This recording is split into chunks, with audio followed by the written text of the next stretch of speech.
O, cześć, kopa lat.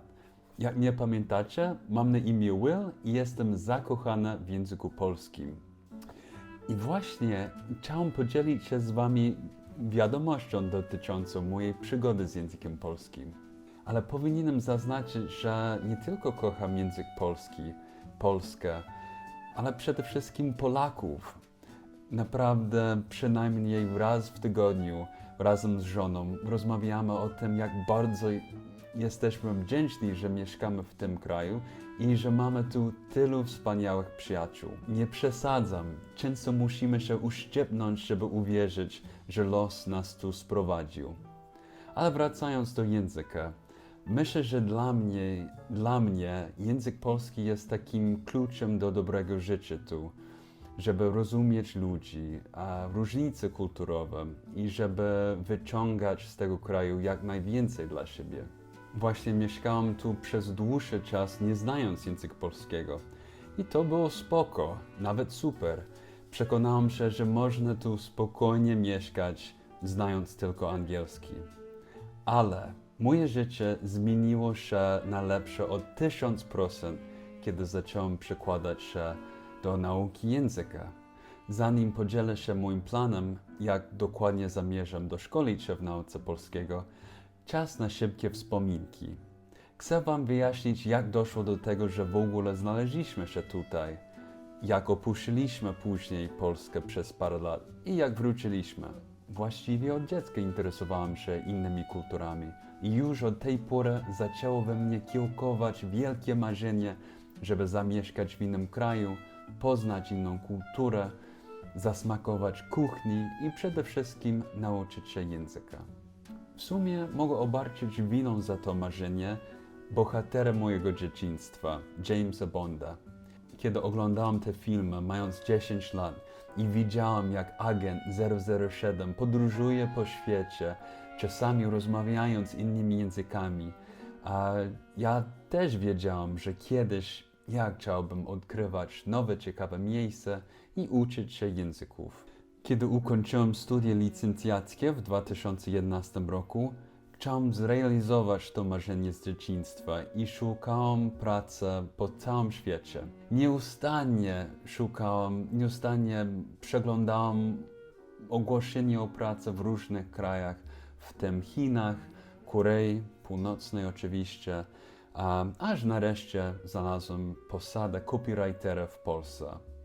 Pomyślałem sobie, Polska to żadna Korea Północna, ale spoko, może być. Przyznam, że moja wiedza na temat Polski była skromna. To mało powiedziane. Była mocno ograniczona, ale dla mnie znalezienie tej pracy było szansą, żeby spełnić dawne marzenie. Moja żona, wtedy moja dziewczyna, zgodziła się na przeprowadzkę i przyjechaliśmy do Gdańska 11 lat temu. Od razu zakochaliśmy się w Polsce. Odkrywanie różnych zakątków kraju było dla nas niezwykłą przygodą. Niestety nie miałem zielonego pojęcia, jak zabrać się za naukę języka polskiego. Wtedy moja znajomość języka ograniczała się tylko do podstawowych zwrotów. Pamiętam, że próbowałem zapamiętywać długie listy pojedynczych słów, dziwnych, nie bardzo przydatnych słów zresztą, takich jak przedłużać czy kląpiatowe. Po co mi takie dziwne słowa? Chyba wtedy myślałam, że nauka języka to uczenie się na pamięć wszystkich możliwych słów. Pewnie jeżeli uda mi się zapamiętywać wszystkie słowa słownika, to wtedy będę mógł płynnie mówić po polsku. Tak? Głupie podejście. W każdym razie wtedy nie mogłem rozumieć języka, a porozumiewanie się z Polakami wydawało mi się niemożliwe. Po 2 latach w Polsce postanowiliśmy przeprowadzić się z powrotem do Stanów Zjednoczonych. U nas w Ameryce dużo się mówi o amerykańskim śnie i chyba chcieliśmy właśnie za tym podążać. Znaleźć dobrze płatną robotę, kupić pierwszy samochód, drugi, kupić dom, trzeci samochód, założyć rodzinę. Chyba coś takiego mieliśmy w planach. Zacząłem wtedy pracować jako copywriter dla uniwersytetu, który znajduje się w moim rodzinnym stanie. I mimo to, że bardzo podobała mi się ta nowa praca, byliśmy z żoną rozczarowani tym życiem w Stanach. Bardzo tęskniliśmy za naszym życiem w Polsce i w końcu doszliśmy do wniosku, że naszym amerykańskim snem jest powrót do Polski. To właśnie wtedy rozpoczęła się moja prawdziwa przygoda z językiem polskim. A zamiast zapamiętywania list tych dziwnych słówek, przepraszam przedłużać i klon kwiatowe, zacząłem skupiać się na zrozumieniu języka. Cały czas słuchałem jakichś podcastów dla uczących się polskiego i czytałem proste historie po polsku. Odkryłem, że nauka języka może być przyjemna i fascynująca. I zrozumiałem, że nauka języka polskiego stała się moją pasją. Swoją drogą, jak chcecie usłyszeć, jak mówiłem po polsku właśnie w tym okresie, chyba 7 lat temu, coś takiego, zapraszam do obejrzenia pierwszych, czyli najstarszych filmików na moim kanale. Osobiście ja nie potrafię oglądać tych filmików, bo za każdym razem jak próbuję, uszy mi krwawią. W 2016 roku wróciliśmy do Polski, do naszego ukochanego Gdańska. Nie wyobrażacie sobie, jaką wtedy poczuliśmy ulgę. Oczywiście zdaliśmy sobie sprawę, że będziemy tęsknić za rodziną, za przyjaciółmi, ale mimo wszystko byliśmy przekonani, że podjęliśmy właściwą decyzję o powrocie do naszego miejsca na ziemi. Moja żona podjęła pracę w polskiej firmie IT, za to ja kontynuowałem pracę na uniwersytecie, ale w trybie zdalnym. I zresztą nadal pracuję dla tej uczelni. Odkąd wróciliśmy do Polski, duży nacisk kładłem na nawiązanie kontaktu z Polakami w ich języku ojczystym. Miałem szczęście poznawać wspaniałych ludzi, wspaniałych przyjaciół, którzy pozwalają mi rozmawiać z nimi po polsku, którzy wspierają moje cele związane z nauką i którzy po prostu mnie wspierają. Mimo że mieszkam w Polsce przez dłuższy czas i powoli robię postępy w nauce języka, mam wrażenie, że nadal brakuje mi styczności z językiem.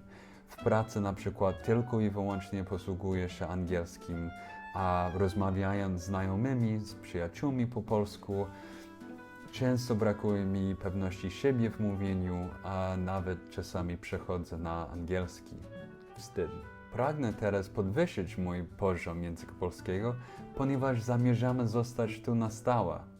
A im dłużej zastanawiam się, jak poprawić swoją znajomość języka, tym bardziej utwierdzam się w przekonaniu, że potrzebuję nowych wyzwań. Może 1,5 roku temu dowiedziałem się, że na Uniwersytecie Adama Mickiewicza w Poznaniu istnieje taki kierunek jak filologia polska dla obcokrajowców. Nie mogłem uwierzyć, że mam takie szczęście. To wydawało mi się idealnym rozwiązaniem. Czy stworzyli ten kierunek właśnie dla mnie? Mógłbym wyjść ze swojej strefy komfortu i móc posługiwać się polskim w nowych sytuacjach. W nocy nawet nie mogłem przestać o tym myśleć.